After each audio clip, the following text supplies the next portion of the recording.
Greetings and welcome back to the channel, Petroglyph channel. Go ahead and get that subscribed out of the way if you haven't already. The little PG logo, Petroglyph logo in the corner will get you there. You know, a lot of folks have been doing reaction videos to things related to the date November 5th, 1955. If you know the reference, you know what I'm talking about. But a more important date in history is November 11th, 1955. And if you want to know why that date is important, hang on to the end of this short little video. Okay? But before I get started on that, I want to show you some cool things I found. Okay? So I'm like a bargain hunter of sorts. I was going to do a video on me kind of bargain hunting at our local dirt cheap store, but other things came up today. But I did have to make a trip to Walmart, and in the clearance section, which I lovingly refer to as Clarence, my buddy Clarence, he looks out for me, you know, I found this nice little, you know, Walmart brand flexible tripod. So basically it's kind of like a Gorilla Pod. It was originally $18.87, almost $20, and I got it for $6 and something. So I'll be able to use that in future videos, and I won't be as immediately ready to use this, but I also found an action camera accessory kit. It has the floating handle. It has a monopod selfie stick. It has the chest thing and the head thing and a bicycle clamp and a case to hold it all in for a GoPro type camera. I don't have a GoPro yet, but I do have a fitting to where I can use my cell phone with some of these accessories, so that's kind of cool. I'm looking forward to that and some other things to just grow what I'm able to do here on the channel. But price wise, this was $20. I got it for $3.75, so awesome deal. I'm also thinking about scoping out a couple of other tripods before it's all over with. But anyway, enough of the bargain hunting. Let's get to the point, okay? As a kid of Gen X, I grew up with a time-honored tradition known as the Saturday morning cartoon. And so I'm going to occasionally throw out a Saturday morning video of one of the beloved cartoons of my past and recollect maybe a few episodes that I really enjoyed or loved. So for this first one out, it's been kind of popular in theaters. I haven't seen the movie that's in theaters, but this was one of the first cartoons that I just remember, even from the late 70s, me watching. And of course it was syndication and it was reruns by then anyway. But that would be Tom and Jerry. Okay. Now, Tom and Jerry actually originated back in the 40s and 50s, and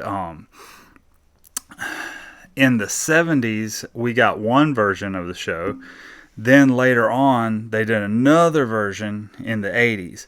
But there are a lot of great names that you'll know from animation, and especially animation here in the United States, associated with this cartoon. One of those being William Hanna of Hanna-Barbera.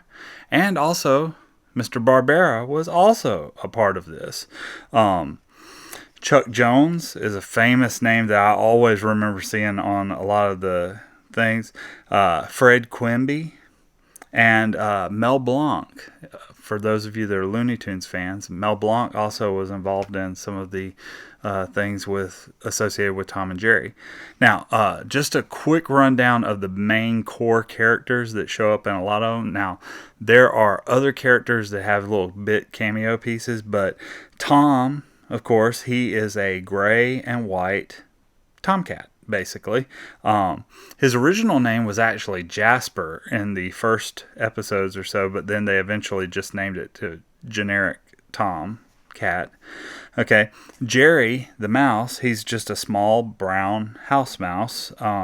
He actually, in the first episode, he didn't even have his name mentioned or kind of brought up.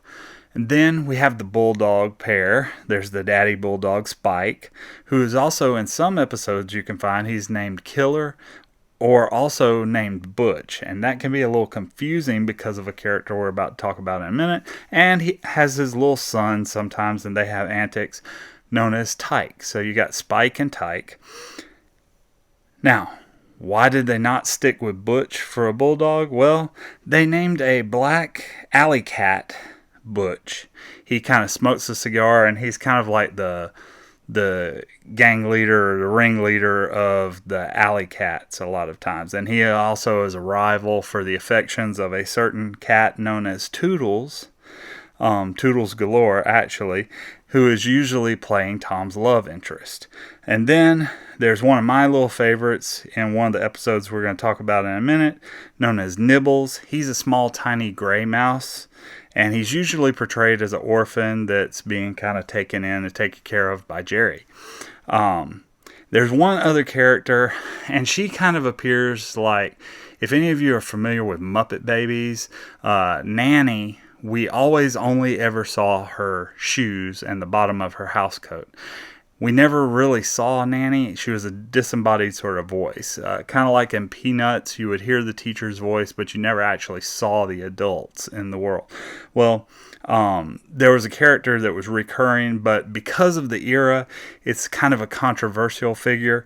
It was Mammy Two Shoes, and she always just appeared as a couple of shoes, usually the owner of Tom in those in which she appears. One of the main pictures that I remember from as a child of seeing of her, Tom and Jerry both end up in trouble by the end, and they're getting a good paddling by Mammy Two Shoes at the end. But anyway, controversial character, so we're not really going to go into a lot of that. People have different feelings about the era in which that was done, and it was kind of a racial stereotype, and so we're just not going to talk about that a whole lot. We'll just move on. So a couple of main episodes that I want to share with you. One was the Two Musketeers, and this one premiered on March 15th, 1952. And you have the two characters of mice, Jerry, the brown mouse, and Nibbles, the little small gray orphan mouse. And they're both hungry. And they're in France. And of course, Tom is the guard cat, the royal guard, and he's guarding the king's banquet table. And this leads into a ton of antics around the dinner table and different things they do as they're trying to get food, but they're also trying to keep Tom off of their tail.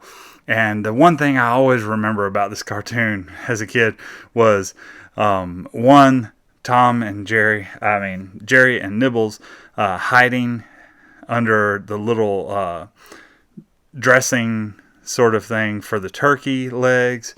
And I remember every time that Nibbles would make a stab and get Tom, he would go, "Je suis pussycat," ding, and then you'd hear the yowl from Tom as he got stabbed by a tiny mouse's rapier. I don't know. I guess they kind of use those little toothpicks like you used to get that look like swords for like cocktail olives and stuff. But anyway, interesting note about this, as I was doing some research looking back into the episode, Brazilian TV never aired this episode because at the very end, because Tom fails miserably to stop the mice from ruining the banquet table and the banquet, there is a scene that implies that Tom gets the guillotine. Okay? And because of that, it never aired in Brazil. This short also won an Oscar for Best Short Subject Cartoon. And that's not just because they're mice and they're tiny. It's basically the format of the film, or of the cartoon in this case. So, now at the beginning I said that there was going to be a important date, not November 5th, 1955, but November 11th, 1955. That was when the episode of Tom and Jerry called Pecos Pest premiered. Okay? So Jerry gets a visit from his good old Uncle Pecos, who is becoming a country and western singing star. And when he comes to visit, he does this crazy little song, and it's the only place I ever heard it, but it has that down-home feeling that you just feel like you know this song. And he's like, Froggy went courting and he did right, crambone, and it's hilarious. But the funny thing is, in his stuttering to get out the word crambone in the song, usually he ends up jangling the guitar and popping a guitar string. Nightmare for anyone that's ever played guitar. But the perfect guitar string in the episode are Tom's whiskers. And so it's one of the neat little episodes in which the script gets flipped and where Tom's the one running in fear most of the episode because of Uncle Pecos, who's going to pluck another whisker. And the grand finale to the thing that totally caught me off guard the first time I saw it as a kid was here Uncle Pecos finally makes his way to his big TV debut at his show. He's left Jerry. Jerry's sitting there watching and apt attention, and Tom's kind of got his arms crossed and is upset watching this, thinking, I'm just glad this guy's out of here. And he's playing his little hit song, Froggy Went Courting, and all of a sudden you don't see him, but you hear it, and it goes, pong! That the guitar string has snapped. And Tom just starts laughing. Is like, what you gonna do now? And he leans in close to the TV while he's laughing, and all of a sudden, breaking the fourth wall, the mouse's hand, Uncle Pecos, reaches through the TV screen, grabs Tom's last whisker, and ping, plucks it out. Two cool things about this Pecos Pest episode. One, it was the last Tom and Jerry cartoon that was in the standard Academy format. After that, the formatting for the Tom and Jerry cartoons went to CinemaScope format. And this was the last one that was produced by Fred Quimby. So just a little bit of interesting factoids there. I need to wrap this up now, but once again, if you have not already, please subscribe to the channel. Help me grow this channel so that we can do a lot of cool things and build up what we're doing here. If you want to, join in the convo. If there's a Saturday morning cartoon you fondly remember and would like to hit me up with it, or would like me to cover it in one of my future Saturday morning cartoon spiels. But till next time, keep it PG.